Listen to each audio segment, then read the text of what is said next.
3 বছরের বাচ্চাটা সারাক্ষণ মোবাইল টিপে কেন? তার মা নাই?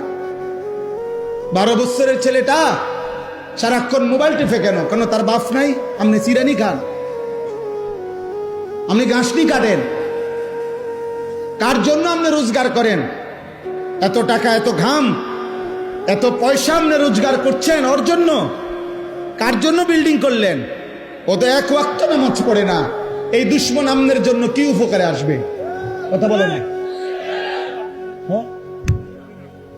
ওই বাপ, আমনে যে আজকে 60 বছর হয়ে গেল, আমনে যে আজকে 30টা বছর ধরে এই বাজারে মাথার ঘাম পায়ে ফেলাইয়া একটা একটা টাকা রোজগার করেন, ব্যবসা করেন। আপনার স্ত্রীও বেপর্দা, আপনার ছেলেও নামাজ পড়ে না, আপনার মেয়েও পর্দা করে না।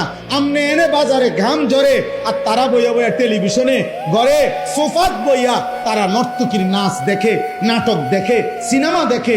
আপনার ছেলে এলাকার আরো 2-4টা বখাটের লগে পুরা দমে মোবাইলে উলঙ্গ ছবি দেখছে, আর আমনের ঘাম বাইয়া বাইয়া পড়তেছে একটা একটা টাকার জন্য।